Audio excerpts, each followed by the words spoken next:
আর তখন এগুলা নিয়ে আমার বড় ভাই মুমিন এবং আমার বড় ভাই আমিন, আমার ভাবি সাবিনা এবং আমার বড় বোন জরিনা, আমার দুলাভাই নাসির, আমরা বাড়িতে যাই। গিয়া দেখি বাবার লাশ শুয়ায় রাখছে। বাবারা গোসল করানোর বাকি আছে, দাফনের কাপড় কেনাও শেষ। গুড়ি গুড়ি বৃষ্টি, এই বৃষ্টিতে লাশ বাহিরে শোয়ায় রাখছে। যখন আমার বড় ভাই আমিন এবং বড় বোন জরিনা আমার বাবার লাশ দেখতে না যায়, তখন গ্রামবাসী টাকা উড়াইছে, গ্রামবাসী থেকে টাকা উড়াইয়া লাশ দাফনের কাপড় কিনছে। এবং আর কিছু টাকা দিয়ে আমার কাকা মাতু, পাড়া প্রতিবেশী কাকা মাতু, যার কাছে আমার বাবা একটু দাফনের জায়গা চাইছিল আর যার কাছে আমাকে একটু ঠাই দিতে বলছিল, আশ্রয়।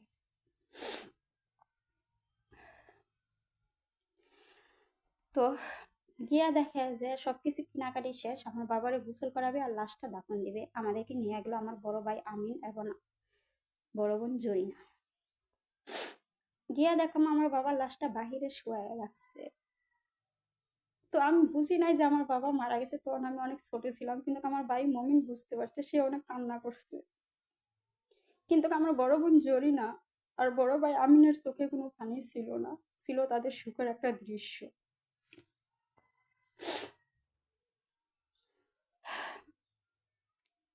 আমার বাবারে যখন গোসল করাইতে নেয়, তখন গ্রামবাসী বললো যে আমার বাবার সন্তান সবারই গোসল করতে হবে আমার বাবার সাথে। পুকুরে নিয়ে গেল আমাকে গোসল করাইতে। আমি অনেক ছোট, সব পোলা পানি আমাকে নিয়ে গেল গোসল করাইতে। খেলতে খেলতে গেলাম। এখন পুকুরে যখন নামলাম গোসলের জন্য, পুকুরে পানিতে নেমে তো আমরা আশের চাও তুই তুই খেলি, ছোট থাকতে খেলতাম। ঠিক এই খেলায় আমার মন খেলাতে আগ্রহ হয়ে গেল। আশের চাই তুই তুই পানিতে নেমে খেলা শুরু করলাম।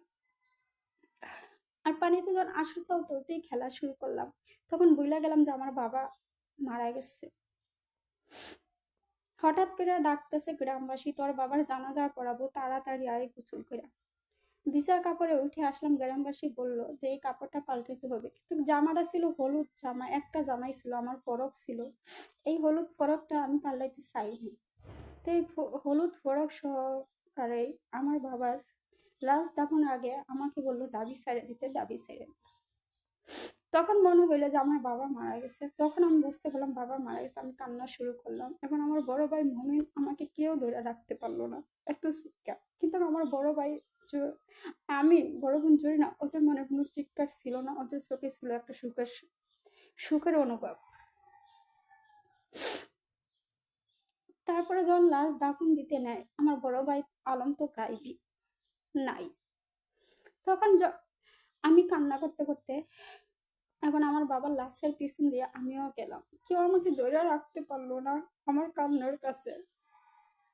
আমি বললাম আমার বাবার সাথে আমিও ঘুমাবো। আমার বাবা আমাকে যেভাবে বুকের উপর নিয়ে ঘুম পাড়িতে, ঠিক এইভাবে আমিও ঘুমাবো আমার বাবার সাথে। আমাকে ওই কবরে রাখেন। বললো এটা তো গড় না, এটা একটা কবর, এখানে একজনই যাইতে পারে, দুজন যাইতে পারে না, মৌলানা সাহেব বুঝাইলো। কিন্তু আমার মন বুঝতো না আমি আমার বাবার সাথে যাবোই। আমার বাবাকে আমি এভাবে মাটি দিয়ে ডাইকে রাখতে দিব না, কিন্তু বুঝি নাই যে মানুষ মারা গেলে কবর নেই।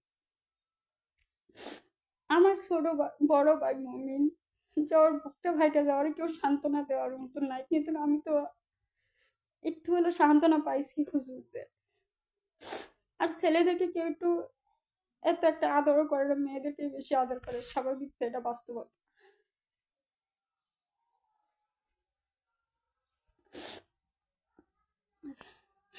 আমার কান্নার সুরে কেউ লাশ দাফন দিতে পারে না। তখন এক মৌলানা সাহেব হুজুরে আমাকে বুদ্ধি দিল যে তুমি তোমার বাবার সাথে এই কবরে ঘুমায়ও না, এই কবরে তোমার বাবা একাই ঘুমাবে, এটা তোমার বাবার ঘরে তোমার বাবা একাই ঘুমাবে। এর থেকে ভালো তুমি একটা কাজ করো। আমাকে বললো। আমি বললাম কি কাজ করবো বলেন। তুমি তোমার বাবাকে 2 মুঠ মাটি দাও,